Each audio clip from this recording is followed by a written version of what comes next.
Good evening, folks. Dr. Freedom here with time some Doctor News. News from in and around the universe that could only be phenomenal. Not only that, spectacular and live. And of course, you'll know what I'm referring to right there in just a couple minutes. What's going on is, okay, just for you folks who do not know, there's some people who are down in the comment box going, David Bradley appearing in Cardiff could mean anything, blah, blah, blah. Like I said, now, for those folks, like I said, you might not have caught some news from a few months ago, so I'm going to update you rather quickly. Several months ago, like I said, I don't want to name the source of this news. It wasn't Gallifrey Base. Okay, I can tell you that right now. Caught on to the fact that a recent convention cancellation for this summer, matter of fact, it was supposed to be right around now, for David Bradley was because he was scheduled to come in to film for the Christmas special, and that he was going to be not reprising his role as William Hartnell, but he was going to be taking on the role of the first Doctor for the Christmas special. How big a role it is, whether it be cameo, short scene, or what you call it, I don't know. But then suddenly, guess what happens this week? Oh, look, there's David Bradley. Oh, look, he's holding what appears to be a script in an envelope in his hand. And yes, that is the exact same style of envelope that scripts get shipped out in. So that's what I'm saying. So don't think that I'm just jumping up and down because, oh, look, there's somebody Doctor related in Cardiff. It must mean something. This is building on something, and it's the proof of the pudding of something that was reported several months ago. So y'all, you folks jumping up and down, that don't mean anything. Congratulations. You missed out on the first bit of the story. That's why I was like, keep up. Or do keep up, as Missy would say. And that's what I had to tell somebody on Facebook. And so that's why I got a bit excited about the fact David Bradley has been spotted in Cardiff. Because it's not just, oh, look, there he is, blah, blah, blah. This is proof of the pudding and the eating, baby. It's right there. He's there, and he's on the week he was supposed to be there. And boom, he's holding a script in his hand, and we had a confirmation of this from several months ago. I can't tell you who the source is because I don't like telling that because people could lose their jobs, and I'm not going to have people lose their jobs over some Doctor Who info. Just to say, oh, look, I know this, and the person who told me this. Sorry, I'm not outing him. Okay, so let's get into the stuff you're here to see. Let's get into the stuff you want to know about. And this is something really exciting. Speaking of seeing things phenomenal and live, the finale countdown Doctor Who concert and live Q&A panel with Pearl Mackie and Stephen Moffat has been announced. Hunton and Hall, Wales, Williamson. Okay, sorry, that's from filming. Okay, for the first time, an audience will experience the premiere of a new Doctor Who episode set to its score, performed live by the original orchestra. Episode 11, World Enough and Time, will be shown on the big screen at Wales Millennium Centre as the BBC National Orchestra of Wales performs Murray Gold's music, conducted by Alistair King. Now, this will be followed by an exclusive Q&A panel with Pearl Mackie, who plays Bill Potts, and Doctor Who's lead writer and executive producer, Steve Moffat. The evening will be hosted by Jason Mohammed, and it promises monsters and surprises. Fans will be invited to submit questions for both Pearl and Stephen through the BBC's official Doctor Who website and social feeds. Free tickets are available via a random ballot. More details on that apply here. And do it quickly, because this has been up all day. Okay, so I don't even know if they're sold out at this point or they're run out.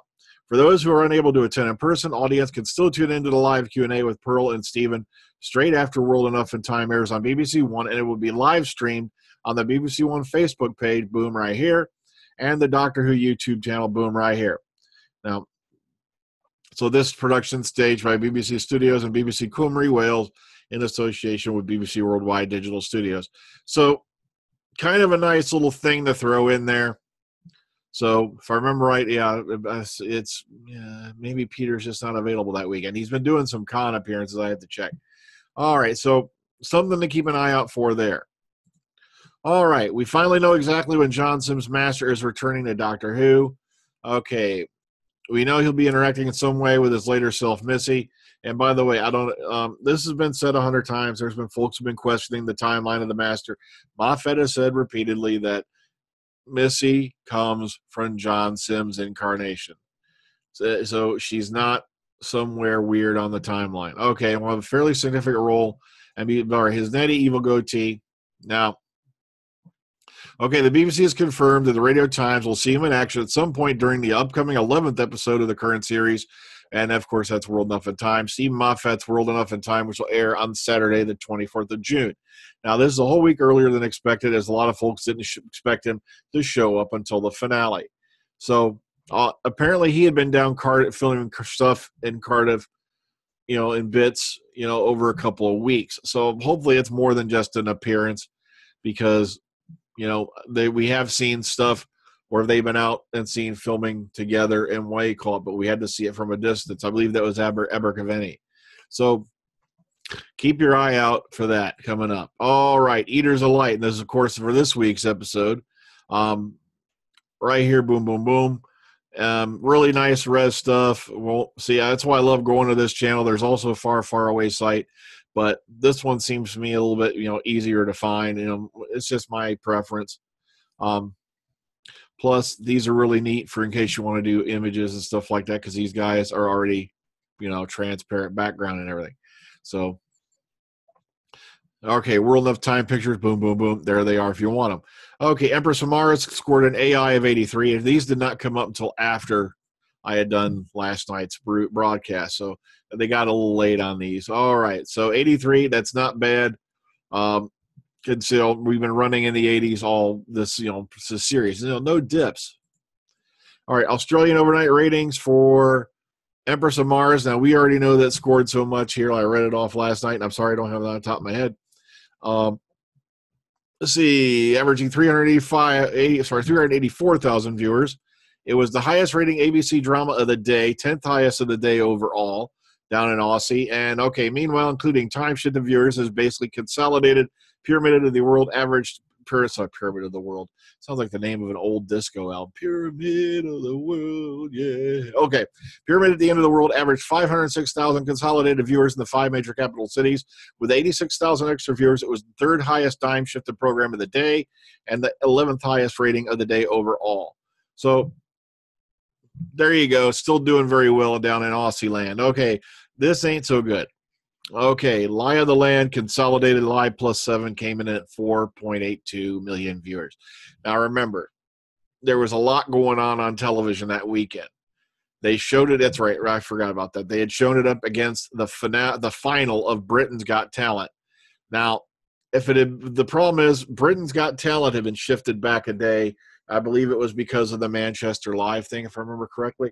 And the thing is this, there was no time to reschedule, because there's no way in hell, if I'd had more time and found out this was going to happen, I would have never, ever, ever, ever, ever, ever, ever put Doctor Who against Britain's Got Talent, especially a final episode, because it was going to destroy everything on the air that night. Okay, this is the official rating for the first time. Doctor Who has dropped below 5 million viewers. This is the first time since the series came back in 2005.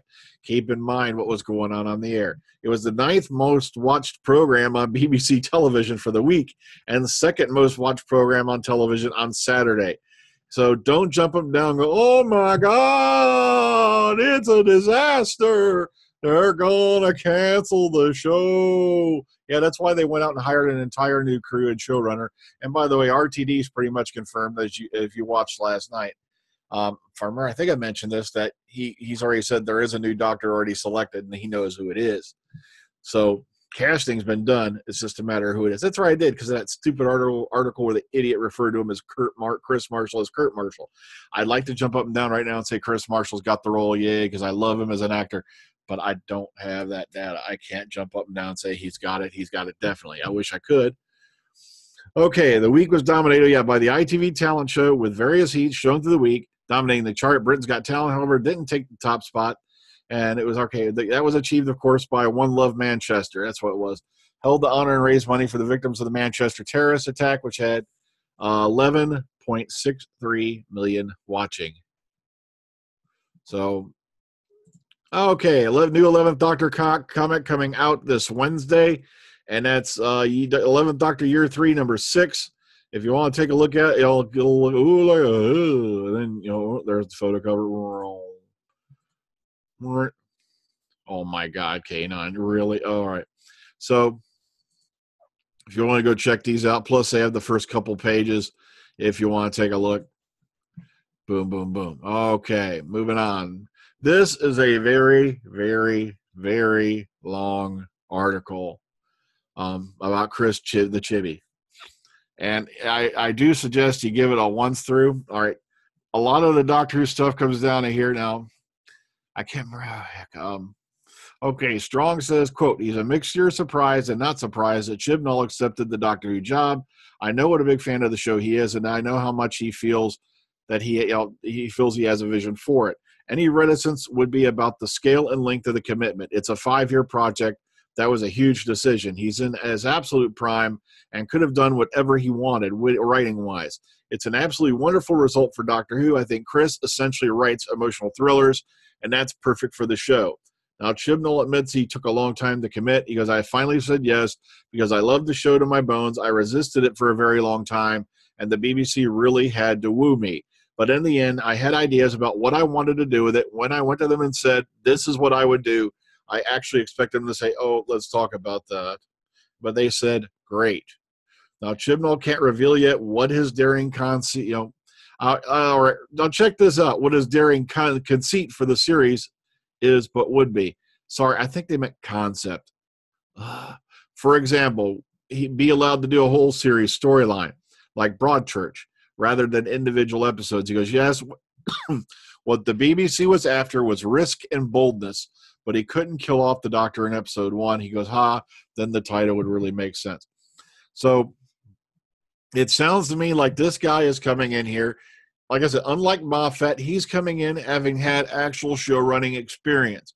A lot of people seem to think that Moffat has run shows before. No, he has not. He's been head writer on a lot of shows before, but he was never executive producer and or showrunner of those shows. So this was Doctor Who was literally his first, broke his cherry on, running a television show. And he learned along the way, obviously. And so we got a guy coming in who knows the business, knows the game, and hopefully be able to get some shit down for us. I'm really looking forward to find out who he's chosen to play as Doctor. And lastly, for shits and giggles, this is over on Blogger Who, and this is the evolution of the Ice Warriors. So just to give you a little idea of where they came from, what they started like, and what like that, modifications of the uniforms, as I said, and a whole bunch of other stuff going on there, so you can see how they've evolved over the years. So also, I remember right this year, it's like the 50th anniversary of their first appearance, and that was all the way back in the Troughton era.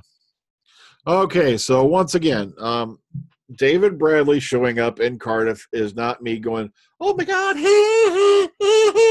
No, it's built off an earlier tip that was spread throughout Twitter amongst several people that was passed on to me, where they were told by a certain individual, sorry, because I'm not going to tell you who it is. I don't want them to lose their job, that David Bradley had canceled his appearance at a Comic-Con or expo, something like that, this month so that he could come to Cardiff to film for Doctor Who, particularly taking on the role of William Hartnell, the first Doctor. Actually as the first Doctor, not as William Hartnell.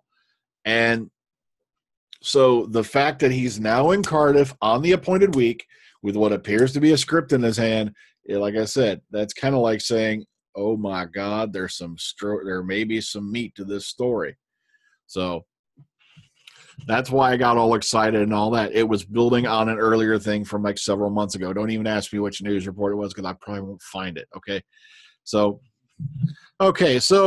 once again, Death Moon 11, all the lines are handed in. It's just now a matter of getting it together and editing the whole mess together, putting together the soundscape. So a week to 2 weeks.